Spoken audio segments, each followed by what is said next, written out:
The board meeting will begin in 5 minutes.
If board members could take their seats, we'll begin.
The board meeting will begin in 5 minutes.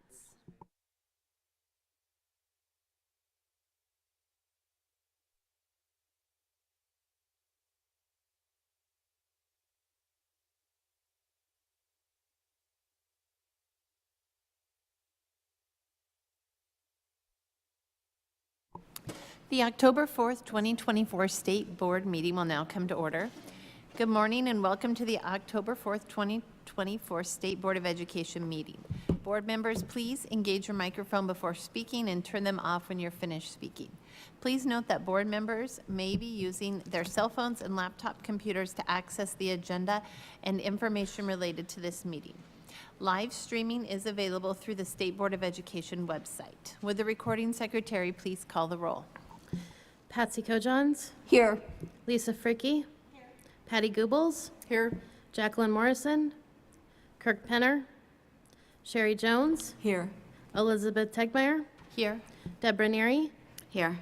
Commissioner Maher. Here. 6 present, 2 absent. Quorum is established. Please rise and join me in the Pledge of Allegiance.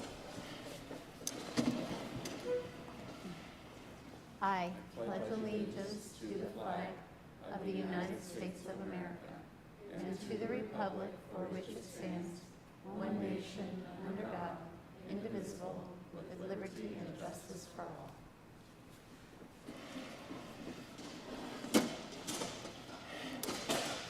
Information regarding the Open Meetings Act is posted as you enter the room from the main entrance doors. The Open Meetings Act is also posted on the State Board of Education's website. The next item of business is the Commissioner's Report. Commissioner Maher, please provide your report. Thank you.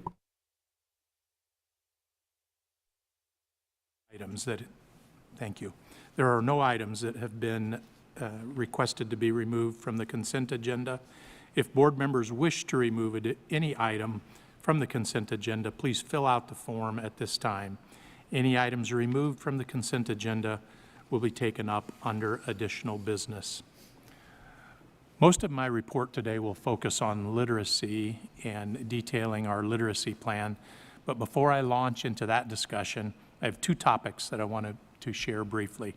First, I wanted to let you know that during this last week, I've been invited to present to the Education Committee of the Legislature on November 8th regarding LR 496, which is an interim study to examine issues relating to the State Department of Education.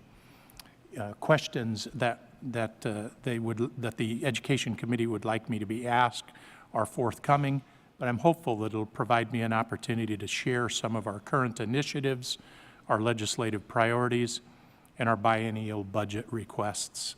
I'm looking forward to sharing more about all that's happening at the agency. Second, I wanted to take a moment to congratulate one of our board members, Lisa Fricke, for being awarded and recognized by the National Association of State Boards of Education, NASB, for the Distinguished Service Award. Well, I could share a great deal about Lisa and her extraordinary service on this board. I just want to highlight one quotation from NASB's press release, which said, "Fricke's 36-year career as a public school teacher highlights her deep commitment to education. Serving the needs of children, families, and teachers is central to Fricke's board work. She engages with stakeholders to ensure their voices are heard and advocates for key issues, special education, early childhood education, career and technical education, and support for Native American students and children of military families." Congratulations, Lisa, and thank you so much for your service to this board and to the students in Nebraska.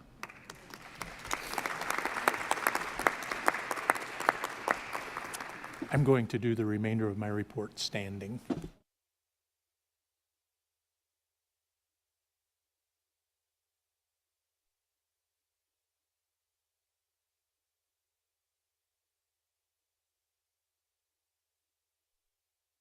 Okay.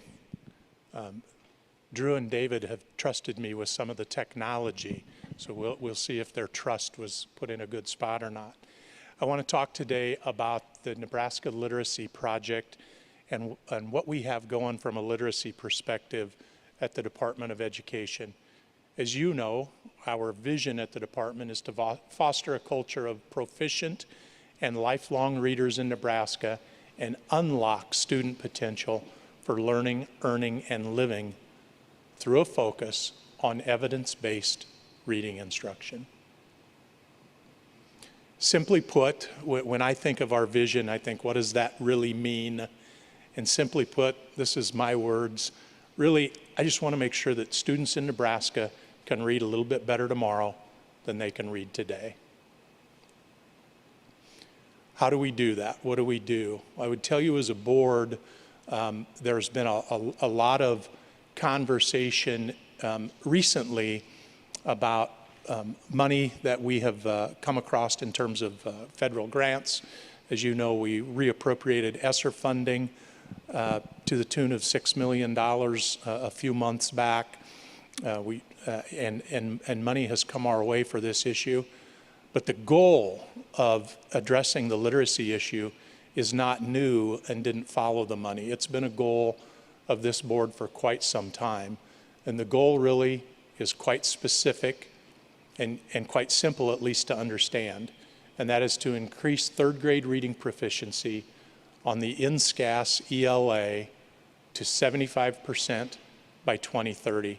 And oftentimes that begs the question, well, where are we today? And we're just getting final answers from the spring assessment, but we're at about 60% today. So we've got some work to do to accomplish that goal. But there are also some sub-goals that we want to address. One of those sub-goals is to increase the percentage of Nebraska's kindergarten through third grade students who meet the Nebraska Reading Improvement Act approved assessment thresholds.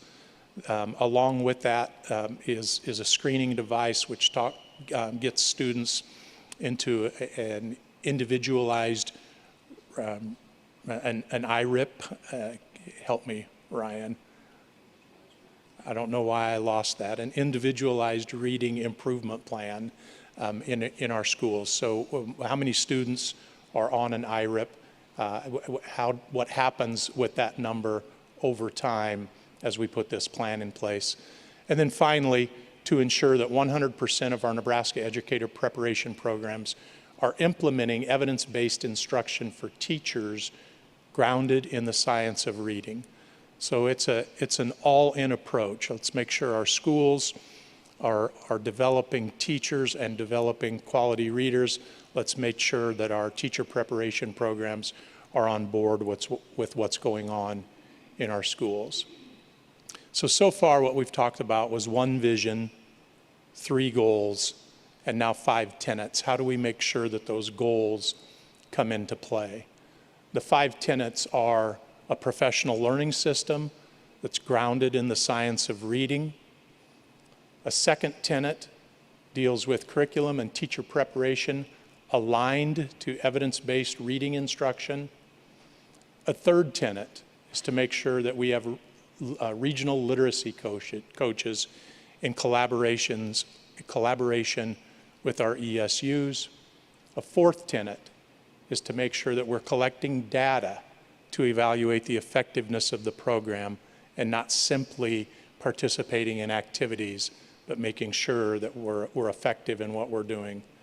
And then the fifth tenet is to work on family literacy and pre-K programs, leveraging statewide investments and networks. So you've seen one vision, 3 goals, and 5 tenets. When I think of the plan, if somebody asks me about the plan, I say the plan is embedded in one vision, 3 goals, and 5 tenets. Also, when I think about what do we do as a Department of Education when it comes to our literacy program, I think of things that we have to do and things that we should do.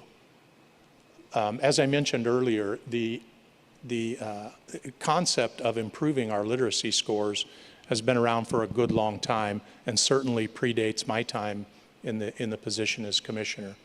From a have-to standpoint, I think of our Board of Education, who gives me some have-tos from time to time. What has our state board talked about? We've talked about a solid literacy foundation and put a position statement together. Also, when it comes to our priorities going forward, our board has put 3 priorities, legislative priorities together very, very recently.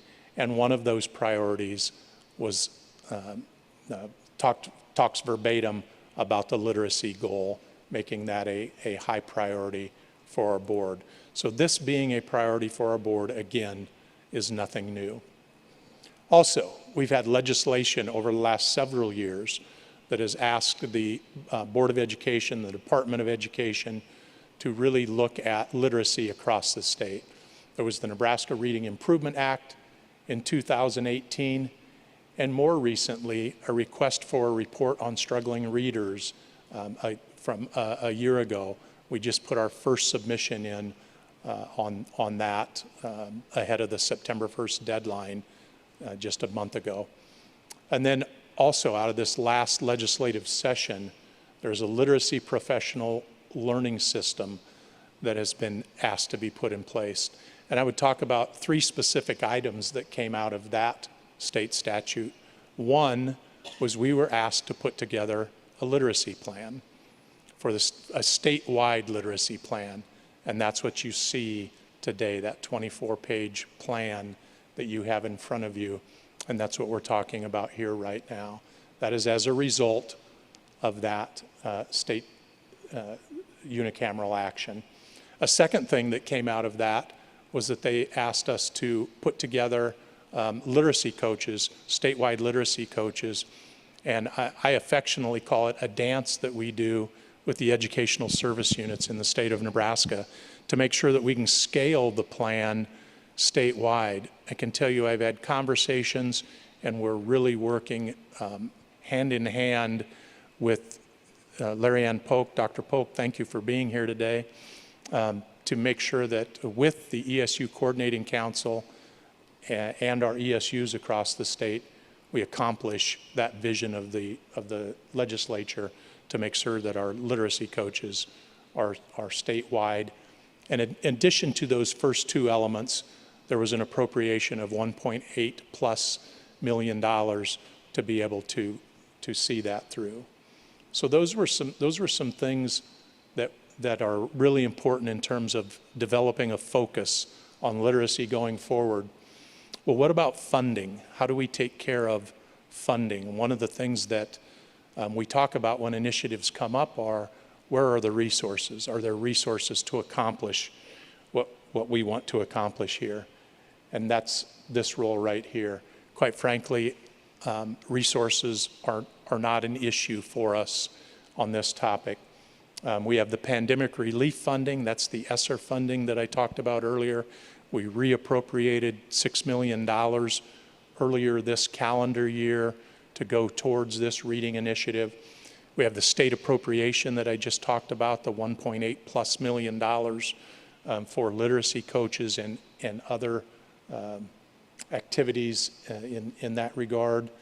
Philanthropy, we've talked to philanthropists from around the state who are connected with school systems and with universities who want to help, who are helping with the project.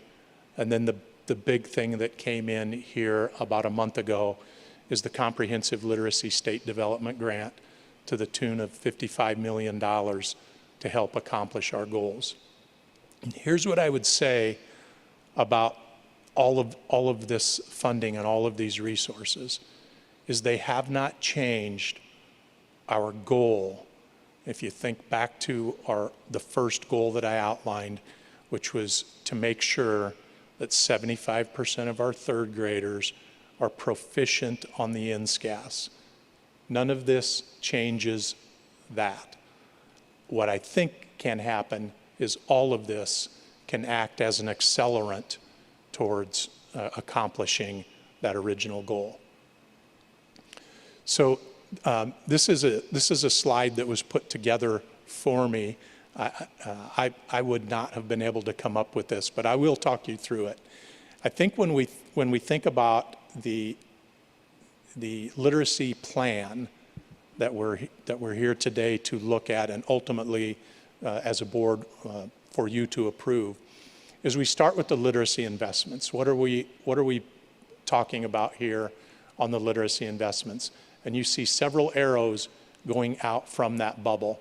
One of those arrows is the state appropriation money that I talked about. That's the $1.8+ million that was appropriated this last legislative session that deals specifically with the literacy plan and literacy coaches in the state of Nebraska. Second is our own budget, our budget that we talk about and that we approve every year, and how are we spending that money. And one example of how we're spending that money was with the project this last year that we worked with TNTP and was referenced at Grand Island Northwest earlier this week when we were out there. And when I asked the question of how are we serving you now and how can we continue to serve you in the future. And one of the things that Ms. Ramsey, I think she's your Director of Curriculum Instruction. Am I close there? Thank you, Dr. Edwards, for the confirmation. She talked about how they had many teachers that went through this program and brought that information back to Grand Island Northwest and were using that information in the classroom. So that's one example of how that money is being used today. Also, ESSER funding. How are we using the ESSER funding? The $6 million that I talked about that we have reappropriated to be used to accomplish this literacy goal. I don't know if you can see these things very well, but there are several bubbles here. There's a bubble here identifying the UNL Words project, which is a 2-year intensive project that is designed to help with evidence-based instruction grounded in the science of reading. We've got that going on right now around the state in multiple districts. We've got a UNO literacy workshop, which is a workshop, again, designed to around evidence-based instruction grounded in the science of reading, helping teachers right now in the Omaha Public Schools, in the Crete Public Schools, and in the Alliance Public Schools work on delivery of instruction when it comes to literacy so that our kids can read better tomorrow than they can read today. And then finally, an engagement that we just entered into is with UNK and the teaching strategy certification, specifically as it relates to our pre-K buildings, our pre-K instructors in the state of Nebraska who are tied to our schools. So we have those 3 programs going right now as a part of that ESSER funding. Another companion piece that we have with that is the district managing group, DMG. DMG is working, or has worked right here in Grand Island with the Grand Island Public Schools. And it's not a literacy-based model as much as it is a coaching model. How can we pull out the expertise that already exists within our teachers and keep them on track to accomplish the goals for the students as those goals relate to literacy? So those 4 things we have going right now, and that we will try to see to try to scale going forward. Yesterday I was asked a question, what are some of your top issues in terms of difficulty in rolling this out? And I would tell you, like any industry, it's trying to find the people to roll this out. So how do we help these institutions scale what they're doing right now so that we can get into more buildings and more classrooms to help with literacy instruction across the state? Not only will this piece be important, but that's where our piece with our educational service units across this state will be critical on how do we scale the work that needs to be done in the next 5 years. Then finally, we have the CLSD funding, the $55 million that is just now coming our way. What do we see going on that way as we move forward? One of the things that I would say as you look at the arrows going out, and I'll go through these quickly, you see family literacy, that's a piece of both our CLSD funding and our ESSER funding. I don't have that very well defined right now. I can't talk about that with near the detail that I can talk about these, but I can tell you one of the reasons that family literacy is on there is because it was part of the statute. So we have to have that on there. And when I think of family literacy, I think of the project, and the name escapes me right now, where we've put we've put books out into the hands of kids across the state. So that's very loosely defined as to what family literacy will look like, but we'll be able to define that much better going forward. But that is a part of the statute. The CLSD funding, I take that down to this state, this box right here, the large-scale professional learning. I think the biggest thing that we can do to help our kids read in the state of Nebraska is make sure that we're allowing the magic to happen in the classroom. So how do we train teachers to be the best version of their teaching selves that they can be? That's where a large part of this will go. Also, tutoring will be important. How do we scale up the tutoring programs that we have going right now in the state? High quality instructional materials. I would be so bold as to say I think we're among the national leaders when it comes to high quality instructional materials. How do we continue to incentivize our districts to participate in the purchase of high quality instructional materials? And how do we make sure that those high quality instructional materials get rolled out well once they are in the districts?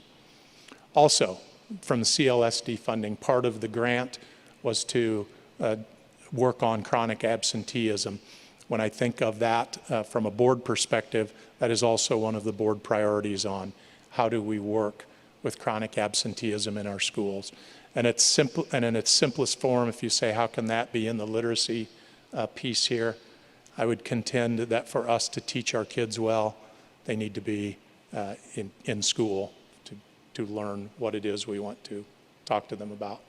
Extended learning, how do we maximize those opportunities we have with our kids before school and after school? And then finally, our statewide technical assistance center. How do we make sure that we're helping districts? How do we make sure that we're getting the data that we need to districts? How do we make sure that we're extracting the data so that we know that the activities that we have in place are activities that will help kids read better tomorrow than they're reading today? Ultimately, none of this replaces the original goal. We've got to make sure that all of this feeds back into the original goal, and the goal is that 75% of our third graders are proficient on the NSCAS ELA by the year 2030. So that's where we're headed. That is 24 pages of a literacy plan that's put into place. I'll close with this, and then I'll open it up to any questions you might have. So where are we going? And I would say this is as a result of a question I got yesterday. There's really three phases to what we're doing here. Phase one, I would say in our infancy, where are we today? We're aligned to the 5 tenets. We've identified tenant leads in each one of those 5 areas to help us have some coherence within the department on those 5.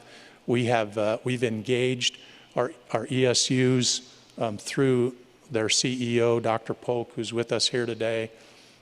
They will be at the table with us as we go through this. And then we have weekly check-ins and accountability. I think the way we have structured the work on this very large-scale topic is very good. Now, 6 months from now, we'll see where we're at, but I feel very good about keeping our stuff packed tightly together so we know where we're headed. But that's where we are right now in our infancy. Phase 2 is the initial professional learning and infrastructure development. How do we develop that scale to where we can go back to UNO, UNL, UNK, DMG, and how do we expand that group of providers, or how do we expand within those groups to do what we're doing on a wider scale? That's phase 2, and you can see as we leave phase 1, we enter phase 2 right away. So we're somewhere in here right now. But phase 3, what about when the money runs out? What about 5 years from now? How do we keep this going? And I would tell you that I think there are a couple of ways that we do that. One is we make sure that our teachers are fully developed throughout the state when it comes to literacy instruction. That is what we're working with UNO, UNL, UNK, DMG, our ESUs. How do we make sure that that process is embedded in our schools by the end of 5 years? The second thing is we work closely with our teacher preparation programs to make sure that we have a common vision for how our student teachers should be trained, so that ultimately our pipeline of teachers into the state of Nebraska are trained with evidence-based instruction grounded in the science of reading. And those are a couple of ways that we will sustain the process. The other thing I would say is we make sure our goals don't stray from being very ambitious. I can tell you internally, we want to hit that mark of 75% proficiency by 2027. That's internally the workers at the department. That's what we're operating from. And if we can do that, I wonder what we can get done by 2030. I think we continue to accomplish the goals that are in front of us and then reset those goals so that we have some sustainable processes in place and also a sustainable vision that's in place. I'm Pollyanna enough to think we have a solid plan, and by the way, that plan 5 years from now, I'm sure there will be some subtleties, some things we learn, some changes that we make as we go. But I can't imagine that it's going to move away from the basics that we're talking about in terms of teaching reading in our schools. Also, the resources that we have been a true blessing.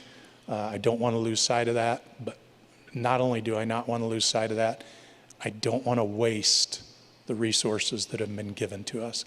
I don't want to just spend 55 or closer to $65 million on activities with no outcome. So our goal, I think, needs to be our focus. And our goal is that more kids become proficient readers in this state as a result of the activities. And we don't just get focused on the activities, but we never lose sight of the goal, which is increasing proficient readers in this state. So that is the end of my presentation. I'll sit down and take any questions that you might have for me.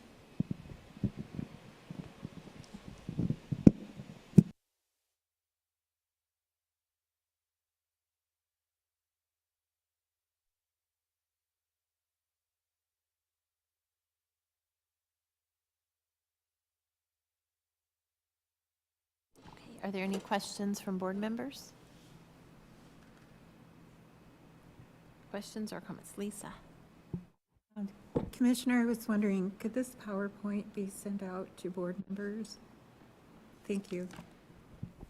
Yes, and it is in Spark currently. Yep. I think we just got it in Spark maybe yesterday or recently. Yep, you're welcome. President Tegmeyer, I might just add that this literacy project plan will be a discussion item on our December meeting. And I appreciate we have 2 months to really look at it. It was kind of new information to us yesterday, so I'm sure we'll have more comments and questions for you in December, but I appreciate having those 2 months in order to really digest this plan, so thank you for that. Just clarification, will it be a discussion item or will it be an action item? I thought it was going to be a discussion item. Or am I wrong? Actually, it's information, kind of discussion right now. Tentatively, the plan is for it to be an action item in December. Got it. Thank you. But should concerns arise, we would adjust that.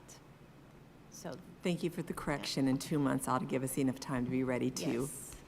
act on it. And I so know that thank Dr. you. Maher, if you don't have the questions today, you can always contact him throughout the next 2 months.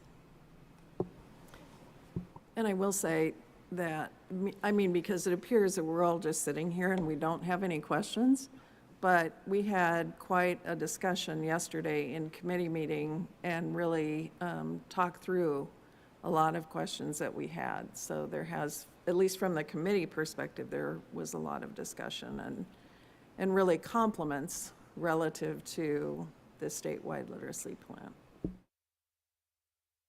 Patty, or Patsy, sorry. I think that your statement about keeping our eyes on the goal, that simplifies everything and makes it understandable not only to us, but to the rest of Nebraska. And I applaud you for keeping it that simple so that we can really work toward that goal. It's a shining light in front of us.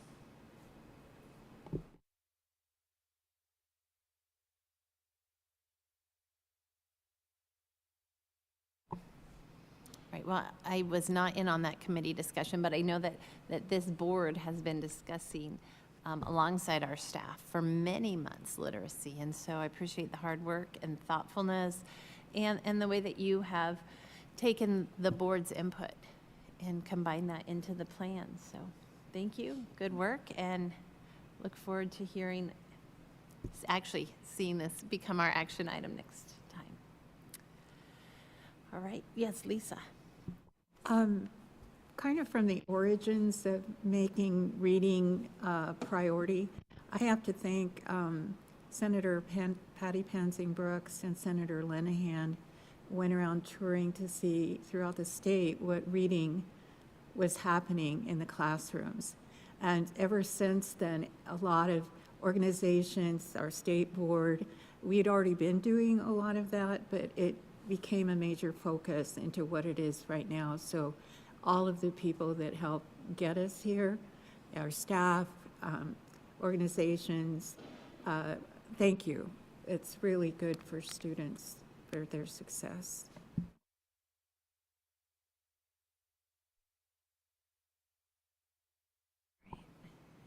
Any further questions for the commissioner or comments? All right. Is your That concludes my report. All right, so we're moving right on to agenda item 4, which is the president's report. And surprisingly, this month, I do have a president's report for you. October is Dyslexia Awareness Month. And according to the Nebraska Dyslexia Association, 1 in 5 people have dyslexia. And just last month, our department submitted its first ever report on dyslexia to the Nebraska legislature, and that was in compliance with LB 289 that was passed in 2023. I believe that this report did 2 things. First, it demonstrated NDE's awareness of dyslexia in our schools, and it also highlighted that we have a way to go in identifying and assisting students with dyslexia. I believe that our board, working alongside Commissioner Maher and the NDE staff, will be able to deliver dramatic results for students of Nebraska, as demonstrated by the devotion of our time, resources, and what you just saw with the Nebraska Literacy Project. As we move forward, we need to be inclusive of all of our dyslexic learners, not only those who have been identified in our receiving services, but also those who struggle with low literacy but don't qualify for special education services. And thanks to the dedication of our staff, who recently secured a $55 million federal literacy grant, we have the resources to ensure that all emerging readers receive evidence-based structured literacy classroom instruction. Another innovative opportunity that will enhance the learning of dyslexic students is the Dyslexic Research Grant Program on our agenda today. This grant money from the Nebraska legislature has been designated for the purpose of researching the use of AI-based writing assistance by individuals with dyslexia. Dyslexico, a program created by a private company in Omaha meets the requirements of the grant, and some of our board members were able to learn more about this program in their committees.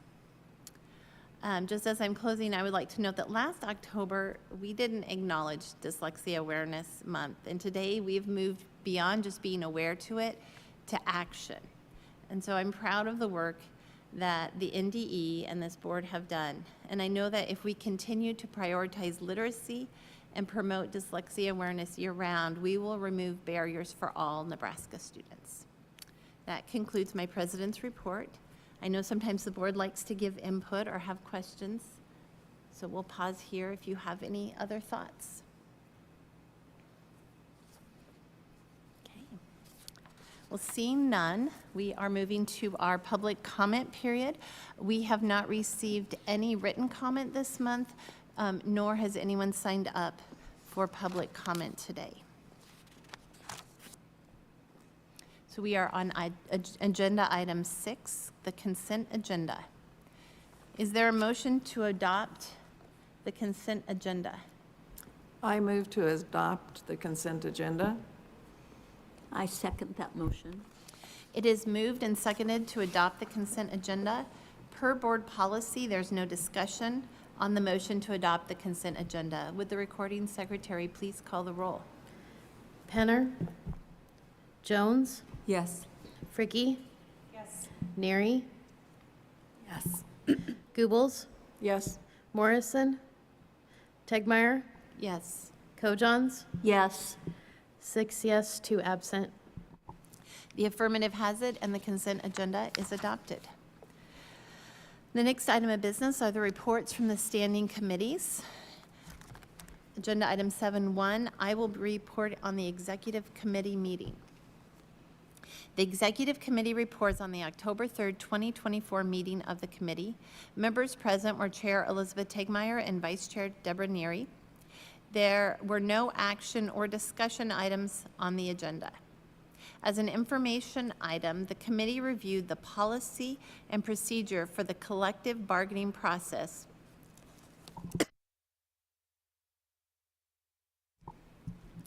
and received an update on the current collective bargaining process.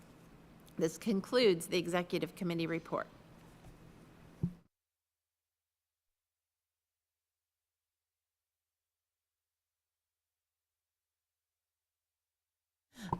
Are there any questions on the executive committee report?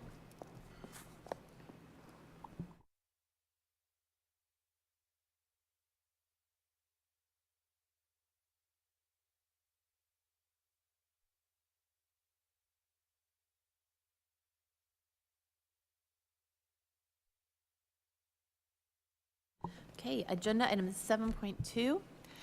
Chair Patsy Kojons will report on behalf of the Budget and Finance Committee meeting.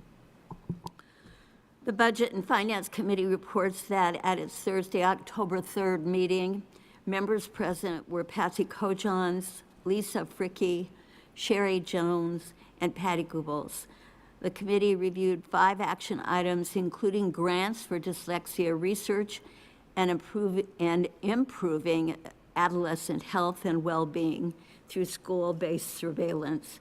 The committee reviewed a proposed contract for additional state complaint investigators and the request to authorize the commissioner to expend coronavirus state fiscal recovery funds for equipment to be purchased by Assistive Technology Partnership to assist Nebraska students who are deaf or hard of hearing.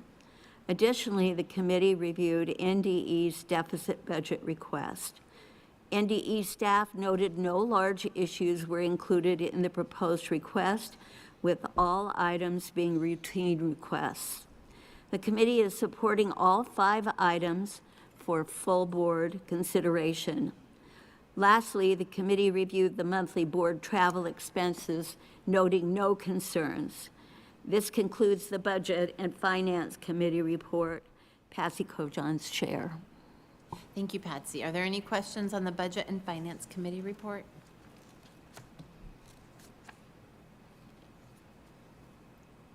Okay, are there any questions on the reports in item 7.2.a?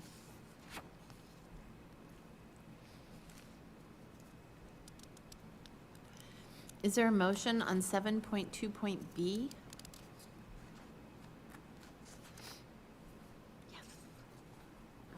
Yes, Madam Chair. I move to authorize the Commissioner to expend the funding through the CSFRF for multiple purchases. Is that the right one? That must be. I'm looking for a motion on the dyslexia research grant, 7.2.b. Here,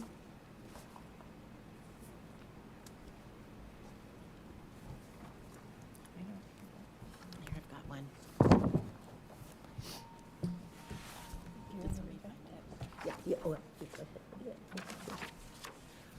I move to approve the dyslexia research grant. Thank you. I'll second. Thank you. Okay, it has been moved and seconded to approve the dyslexia research grant. Is there any discussion on the motion?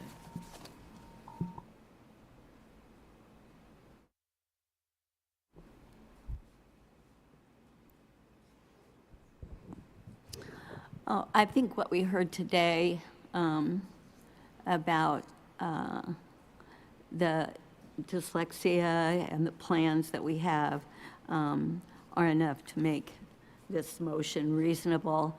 And I also note that in the past, we've had guest speakers come and visit with us that are experts on dyslexia and asking us to go the extra mile to help these students. And now that funding is available and we have the power to do that, I'm really proud that we can do that for the students in Nebraska who have that challenge of dyslexia.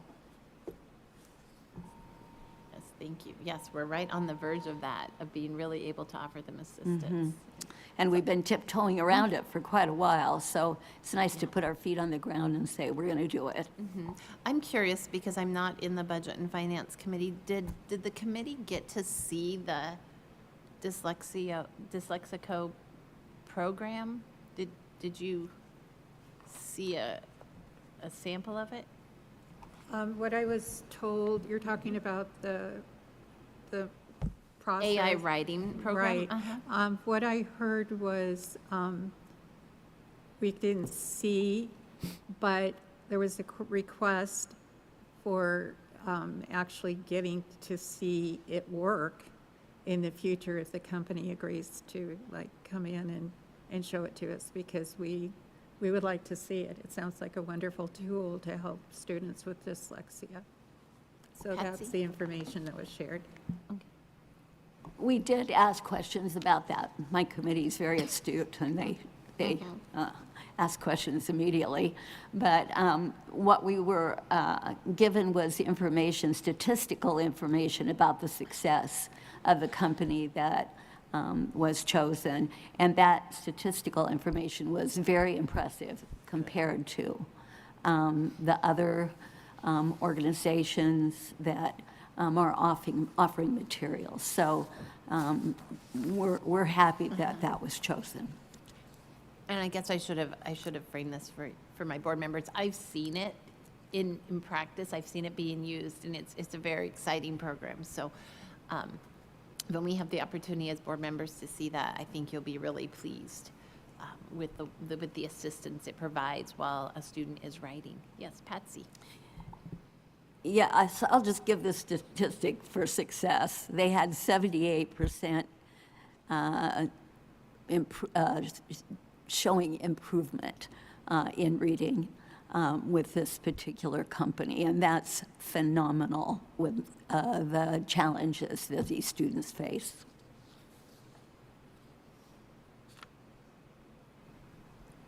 Any further questions or comments?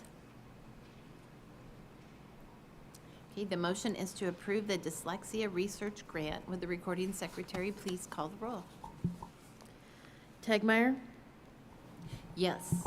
Kojons, Yes. Neary, Yes. Fricky, Yes. Jones, Yes. Penner, Goebbels, Yes. 6 yes, 1 absent, 1 vacant. Okay. The affirmative has it, and the motion to approve the dyslexia research grant is adopted.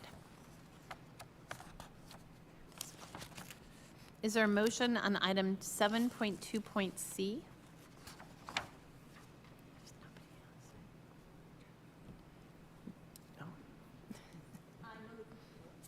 I move to accept the Improving Adolescent Health and Well-Being Through School-Based Surveillance Grant and authorize the Commissioner to enter into the contracts and subawards to carry out grant activities.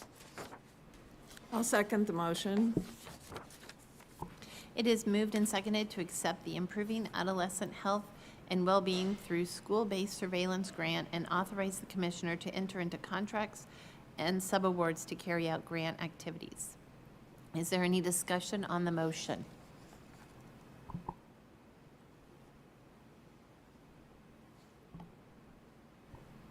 Patsy, do you have some? Well, I think they should kind of know what it's all about. It's a survey, and those of you who have served on the board for a while know about this, that can be taken by schools. They get the choice, and so do the parents and students that take the survey. And it's about health and personal life skills. And the information is gathered, and then students can be provided help with things like food and behavior and that sort of thing. And I think my members can add even more to that.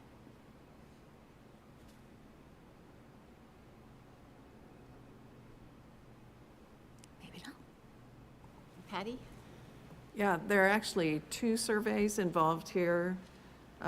One is the Youth Risk Behavior Surveillance System, and that's the one that students take, and the School Health Profiles is the one that school teachers probably, anyway, school people take. I'm not sure if it's teachers or who it is exactly, but, so there are those two surveys.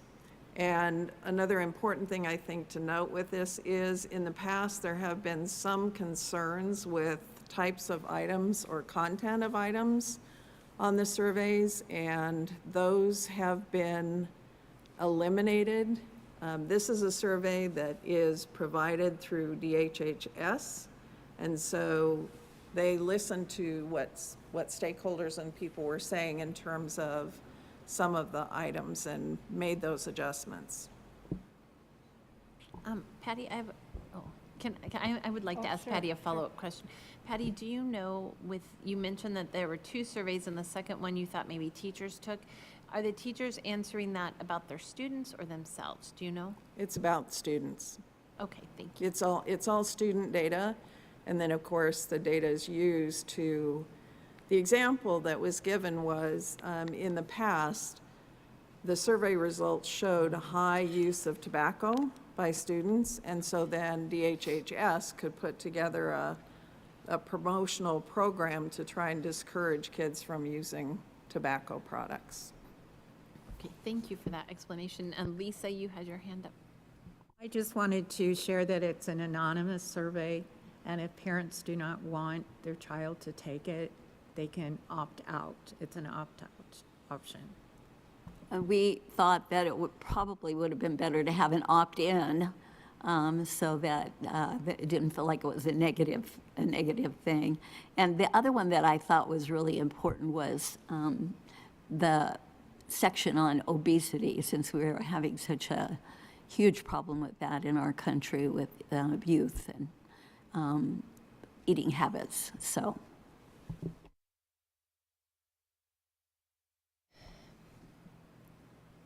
Okay. Well, the motion is to accept the Improving Adolescent Health and Well-Being Through School-Based Surveillance Grant and authorize the Commissioner to enter into contracts and subawards to carry out grant activities. Would the recording secretary please call the roll? Neary, Yes. Goebbels, Yes. Kojons, Yes. Fricke, Yes. Penner, Tegmeyer, Abstain? Jones, No.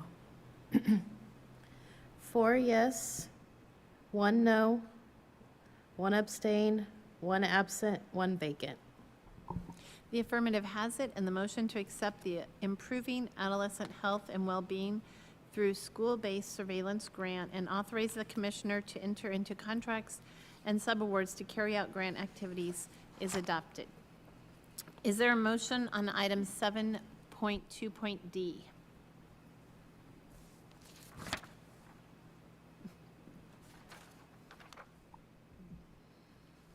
I'll make the motion. There is. I move to authorize the Commissioner to contract with additional state complaint investigators. I'll second the motion. Thank you. It is moved and seconded to authorize the Commissioner to contract with additional state complaint investigators. Is there any discussion on the motion?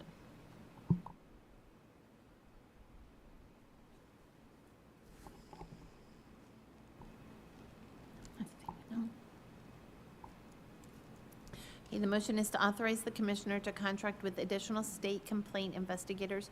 Would the recording secretary please call the roll? Jones, Yes. Penner, Kojons, Yes.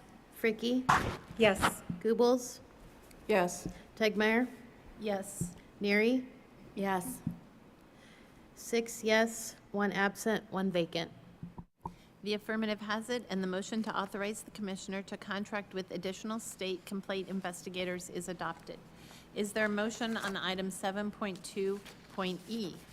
Yes, Madam Chair, I move to authorize the Commissioner to extend funding through the CSFRF for multiple purchases, and CSFRF stands for Coronavirus State Fiscal Recovery Funds. I'll second the motion. Thank you. It is moved and seconded to authorize the Commissioner to expend funding through the CSFRF for multiple purchases. Is there any discussion on this motion?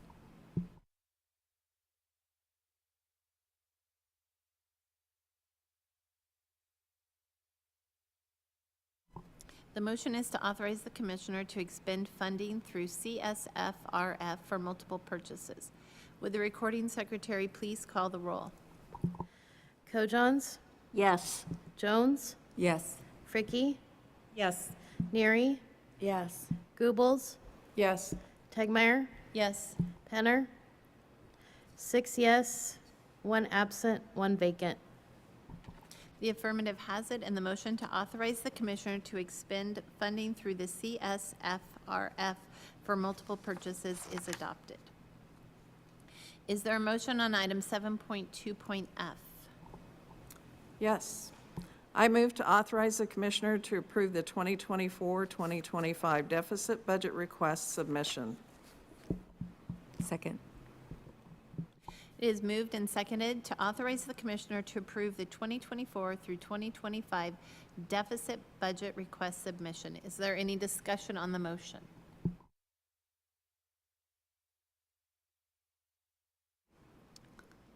I'll just define it a little better, because I know I had questions on it at first, but it's expenses that came up after we turned in our original budget, and incidentals and things like that that happen and that we can't control, and we request to be funded for that. Thank you, Patsy.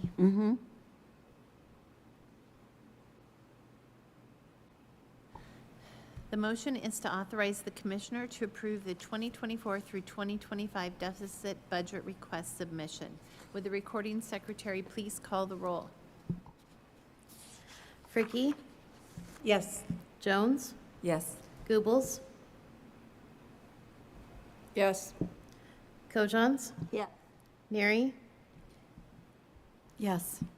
Tegmeyer, Yes. Penner. 6 yes, 1 absent, 1 vacant.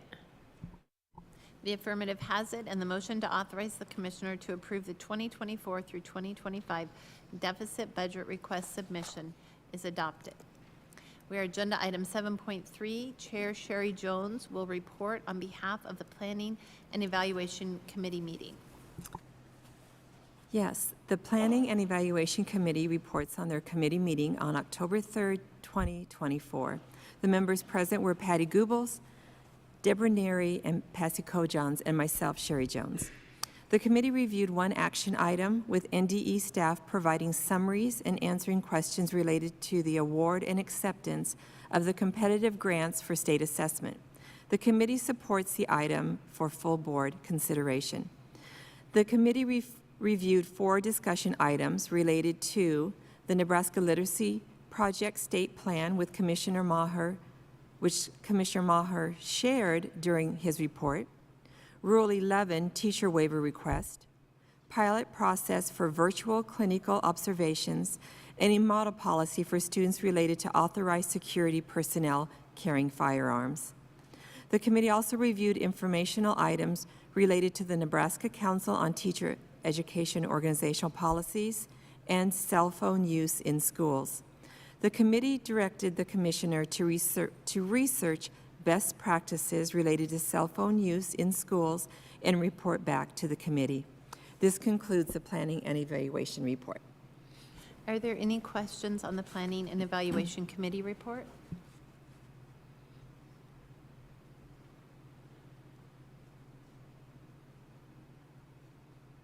Is there a motion on item 7.3.a? Yes, I move to accept the CGSA award and authorize the commissioner to include the tasks and activities in the scope of work with NWEA. I second that motion. It is moved and seconded to accept the CGSA award and authorize the commissioner to include the tasks and activities in the scope of work with NWEA. Is there any discussion on the motion?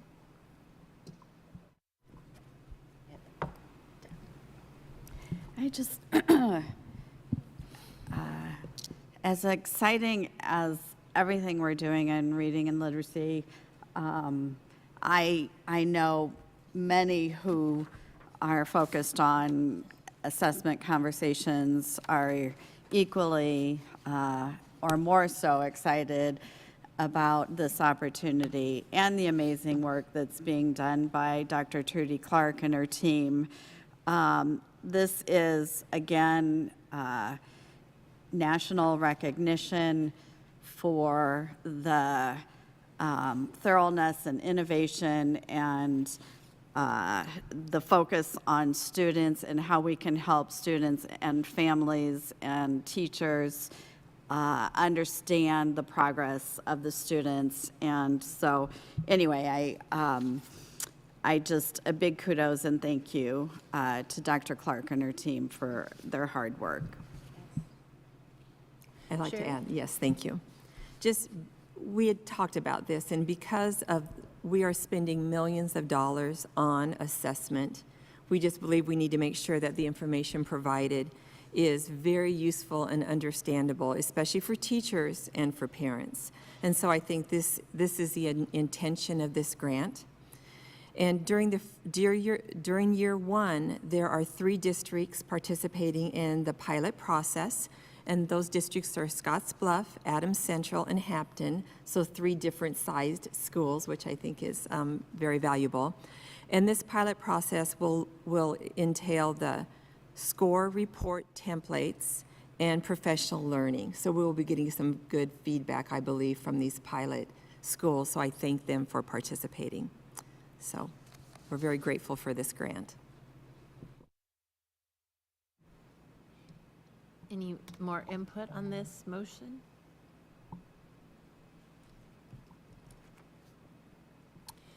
Okay, well, I appreciate the summary by the committee members. That's always nice when you're not on that committee. So the motion is to accept the CGSA award and authorize the commissioner to include the tasks and activities in the scope of work with NWEA. Would the recording secretary please call the roll? Tegmeyer, Yes. Neary, Yes. Kojans, Yes.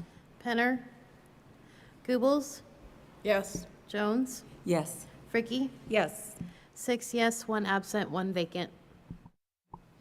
The affirmative has it, and the motion to accept the CGSA award and authorize the commissioner to include the tasks and activities in the scope of work with NWEA is adopted.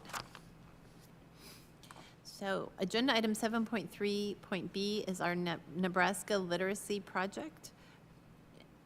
I know it hasn't been a lot of time to be thinking through it, but if there are any additional questions at this time or discussion on the project.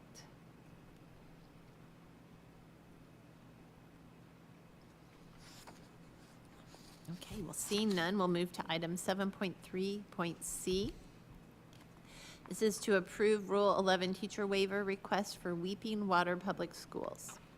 Are there any questions or discussion on this item?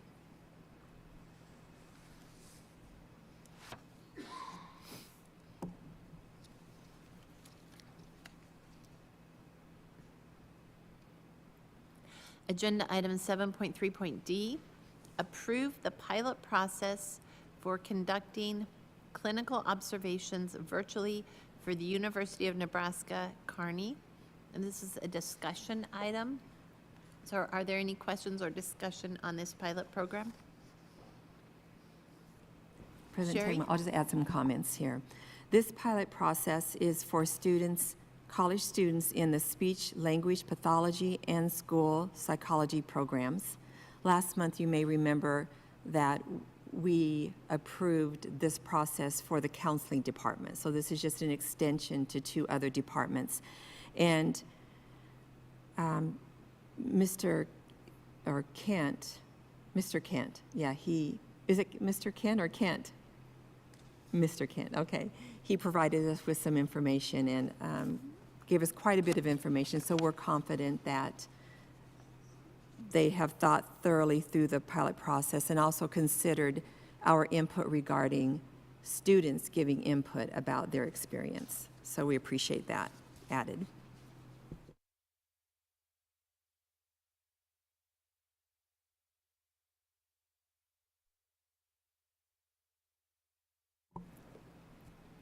Agenda item 7.3.e, this is a discussion item on the model policy development for authorized security personnel carrying firearms. Board members, are there any questions or discussion on this item?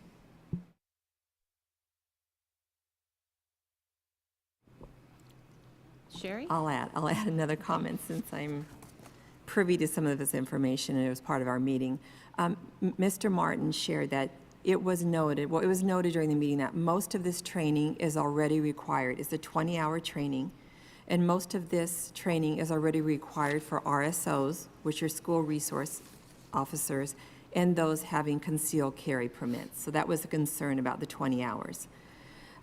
And also that this is a model policy, so it is offered but not required. Thank you.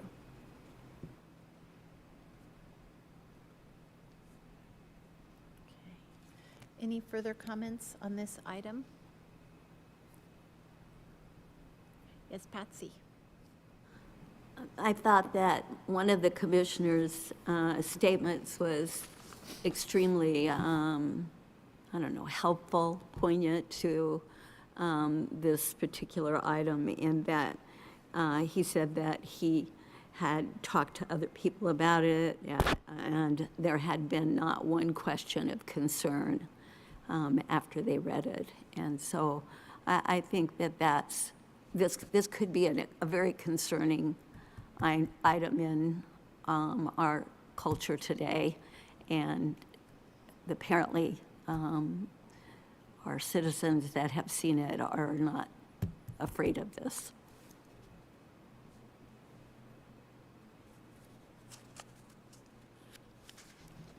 I just want to add on to what has already been said, and big kudos to the team that worked on this. I think, like Patsy said, it's, it's just common sense, but it was a lot of thought was put into it, and really appreciate that.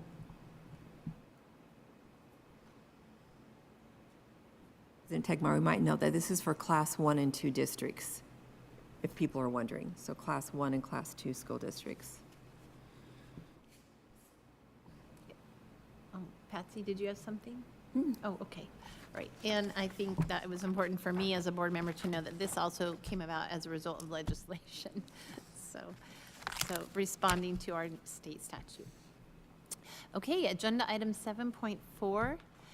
Chair Lisa Fricke will report on behalf of the Rules and Regulations Committee meeting. Thank you, Madam Chair.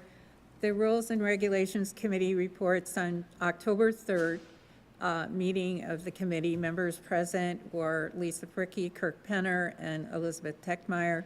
Committee members reviewed the rules report on their own. NDE staff reported that Rule 4, textbook loans for children enrolled in private schools in Nebraska, was adopted by the board at the June 2024 meeting. The governor returned the rule with a request to remove the term non-sectarian before it was signed and put into effect. The Office of the Attorney General indicated the change a non-substantive edit, and the committee recommends adoption of the rule with this revision.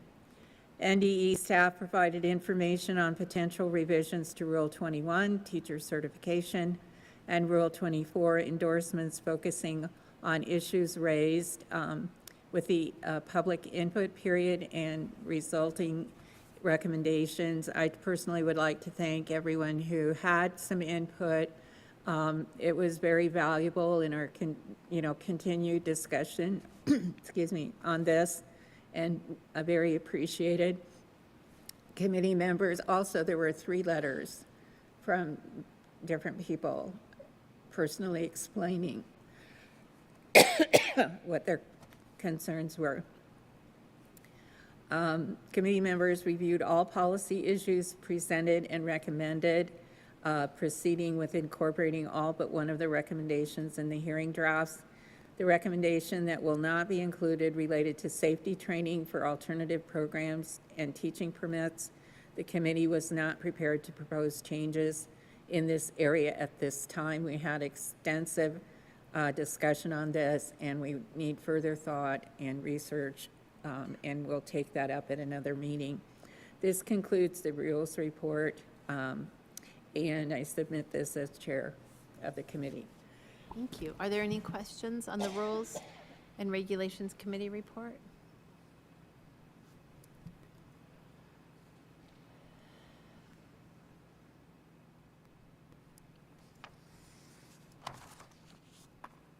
Okay, is there a motion on item 7.4.b?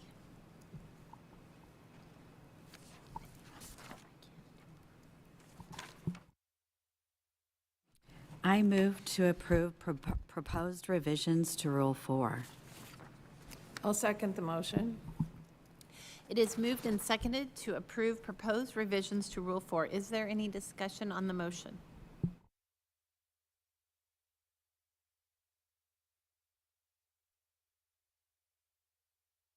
The motion is to approve the proposed revisions to Rule 4. Would the recording secretary please call the roll? Goebbels, Yes. Neary, Yes. Fricke, Yes. Tegmeyer, Yes. Penner, Kojons, Yes. Jones, Yes. 6 yes, 1 absent, 1 vacant. Thank you. The affirmative has it, and the motion to approve proposed revisions to Rule 4 is adopted. Agenda item 7.4.c is a discussion item to approve revisions to Rule 21 and Rule 24, certification and endorsements. Are there any questions or discussion on this item?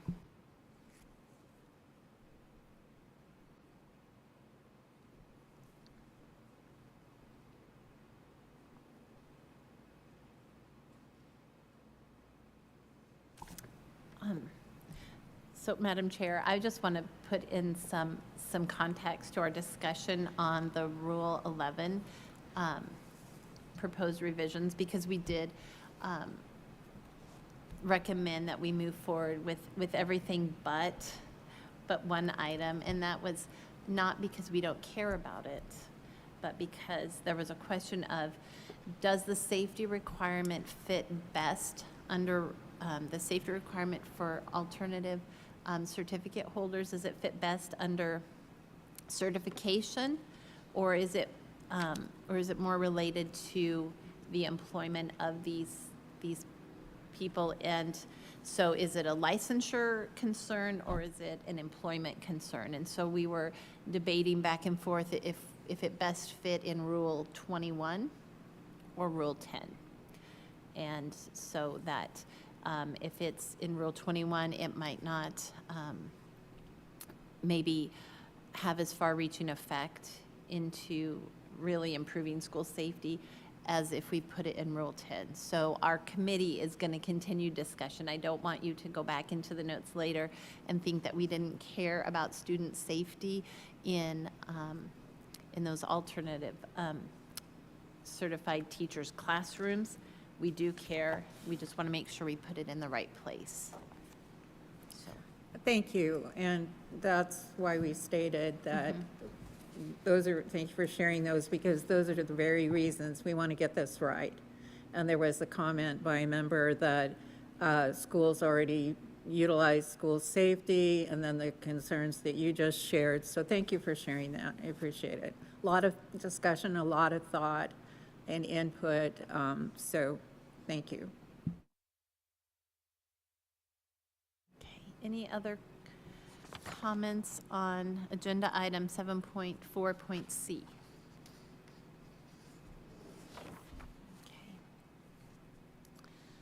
Okay, the next items on the agenda are items 9.1 and 9.2, and those are informational items and written reports for the board. Agenda item 10 is for the good of the order. This section of the agenda is intended for board members to offer informal observations of the work of the state board. Board members may make brief announcements about attendance at future events for the purpose of informing other board members. No business or motions or suggested actions of the board may be offered at this point in the agenda, nor should board members engage in substantive discussion about other agenda items or introduce new agenda items. I think at this time we acknowledge that we have a member of our board who has resigned, and I would just like to pause for a moment and acknowledge her contributions to our board, and thank her for her years of service on the board.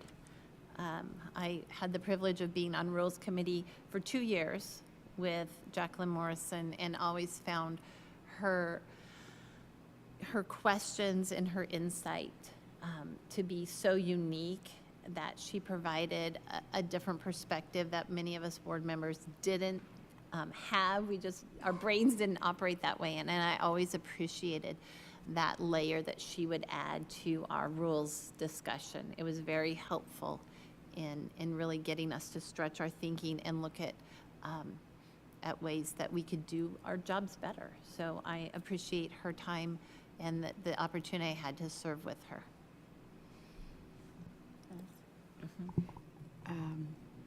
Yeah, I appreciate that too, and Jacqueline made a real mark on the board and the culture of the board, and I think how we approach things, and I learned a lot from her, and she's going to be missed. I appreciate her service.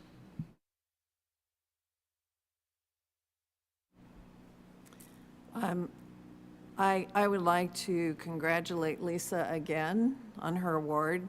She will officially receive the award at the NASB conference to be held in Louisville, Kentucky in October. NASB can award up to 3 Distinguished Service Awards every year, and this is basically a national competition from states that have state boards. So congratulations again, Lisa. Yes, and the NASB conference, as I mentioned, will be held October 22nd through the 25th.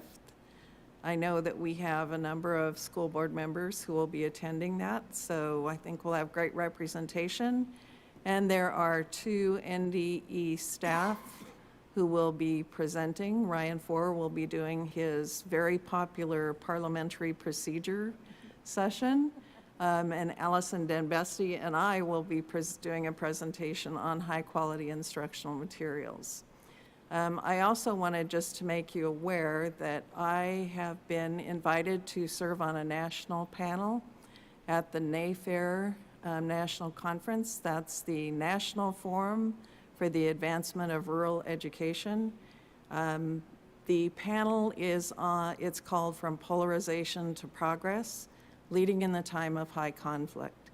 So the Nebraska State Board will be represented on that panel. Thank you, Patty. We're excited for your opportunity to represent us multiple times. So thank you. And congratulations, Lisa. We're excited to see you get your award. Sherry. Yes. Yes, and I'd like to thank the State Board of Education members and NDE employees who were able to make the visits on Wednesday to various Grand Island schools. We visited the Nebraska Christian Classical Academy, the Grand Island Northwest High School, and Grand Island Central Catholic Elementary School, which just opened this fall.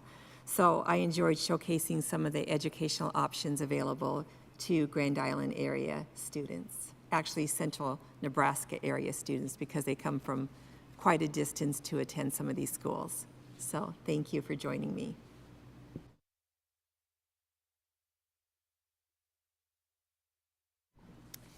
All right.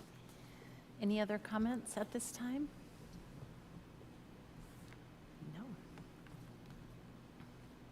Okay. All right. Thank you to those who attended in person and who tuned into the broadcast. The next meetings of the State Board of Education are scheduled for December 5th and 6th, 2024 in Lincoln, Nebraska. The October 4th, 2024 State Board meeting is adjourned.